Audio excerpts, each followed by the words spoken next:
Ghatkopar दुर्घटनेप्रकरणी holding लावणाऱ्या भावेश भिडे आणि इतरांविरोधात Pantnagar police स्टेशनमध्ये गुन्हा दाखल करण्यात आलाय। पंतनगर पोलीस या प्रकरणी अधिक तपास करतायत। मुंबईतील घाटकोपर पंतनगर भागात होल्डिंग कोसळून झालेल्या दुर्घटनेत 14 जणांचा मृत्यू झालाय। 74 जणांना बाहेर काढण्यात एनडीआरएफच्या टीमला यश आलंय। संध्याकाळी जोरदार वाऱ्यासह आलेल्या या पावसात घाटकोपरमधल्या पेट्रोल पंपावर होल्डिंग कोसळलंय। जखमींवर राजावाडी हॉस्पिटलमध्ये उपचार सुरू आहेत। या दृश्यांच्या माध्यमातून आपण पाहू शकतो काल संध्याकाळची परिस्थिती आणि आज सकाळची।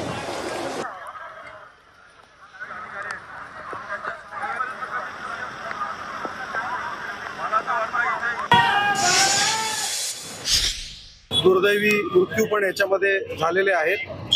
यामध्ये स्थानिक पोलिसांनी गुन्हा दाखल केलेला आहे 353/2024 क्रमांकाचा, सेक्शन 304, सेक्शन 338 आणि इतर सर्व सेक्शन्स जे लागू होतात ते या गुन्ह्यामध्ये अप्लाय केलेले आहेत आणि संबंधितांवर कठोर कायदेशीर कारवाई केली जाईल। NDRF, Mumbai fire brigade, Mumbai police, इतर सर्व अनेक खाजगी लोक देखील मदत करत आहेत आणि ते उचलण्याचा कापण्याचा इथे पेट्रोल पंप असल्यामुळे काही लिमिटेशन्स आहेत।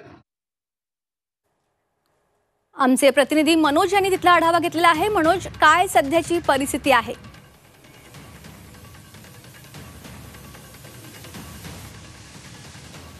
तर अजूनही या ठिकाणी रेस्क्यू ऑपरेशन सुरू असल्याचं पाहायला मिळते। एनडीआरएफची जी टीम आहे ते या ठिकाणी कालपासून पोहोचले होते आणि जे रेस्क्यू ऑपरेशन होतं ते सुरू आहे। अजूनही हे रेस्क्यू ऑपरेशन सुरू आहे। त्या बाजूला याच्या विरुद्ध बाजूला जे आहे ते रेस्क्यू ऑपरेशन सुद्धा सुरू आहे। तर या बाजूला अजूनही अनेक गाड्या ज्या आहेत त्या या होर्डिंगच्या खाली दबल्याचं पाहायला मिळते। अनेक गाड्यांचा अक्षरशः चुराडा झालेला पाहायला मिळतो। यामध्ये काही टॅक्सी असतील, रिक्षा असतील, त्याचबरोबर काही कार्स असतील, या सगळ्या या ठिकाणी असल्याचं पाहायला मिळतंय।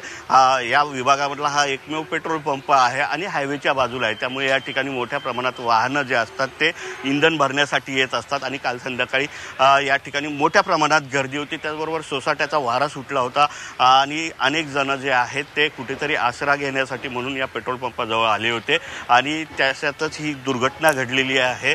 जवळपास या ठिकाणी 74 जण आहेत त्यांना रेस्क्यू करण्यात आलेला आहे, तर 14 जणांचा मृत्यू झालेला आहे। यातले रेस्क्यू करण्यात आलेल्या काही जणांना राजावाडी रुग्णालयात उपचार सुरू असल्याचं सुद्धा पाहायला मिळतंय। तर पंतनगर पोलिसांनी या संदर्भात भावेश भिंडे नावाचा जो व्यक्ती आहे, या होर्डिंगचा मालक आहे, ज्याच्याकडे हे दिलं होतं, त्याच्यावर गुन्हा दाखल करण्यात आलेला आहे। जवळपास मुंबईतलं हे सर्वात मोठं असतं हे होर्डिंग्ज असल्याचं समोर येत आहे आणि हे होर्डिंग्ज लावत असताना आपण बघू शकतो त्या बाजूला की जर एवढं मोठं हे होर्डिंग्ज आहे तर त्याचा जो पाया आहे तो किमान 30 ते 40 फूट किमान खाली राहायला पाहिजे होता, परंतु तो 10 फूट ते 15 फूटपर्यंत सुद्धा नसल्याचं पाहायला मिळतंय। आणि काल जोरदार हवा होती, जवळपास 50 ते 60 प्रति किलोमीटर तास वेगानं ही हवा वाहत होती आणि त्याचाच परिणाम म्हणून मुंबईत अनेक ठिकाणी अशा प्रकारच्या दुर्घटना घडलेल्या आहेत। झाडं पडले असतील किंवा होर्डिंग्स पडले असतील, या सगळ्या घटना झालेल्या आहेत। परंतु या दुर्घटनेमध्ये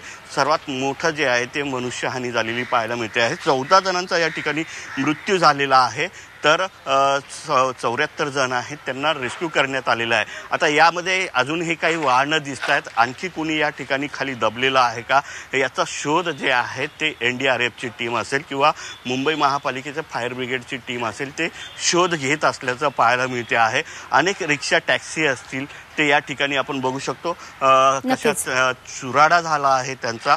त्याचबरोबर पोलीस सुद्धा या ठिकाणी आहेत आणि रेस्क्यूचं काम अजूनही सुरू आहे। आज दिवसभर हे रेस्क्यूचं काम चालण्याची शक्यता आहे, कारण सर्वात मोठा होर्डिंग जे आहे ते हे या ठिकाणी होतं।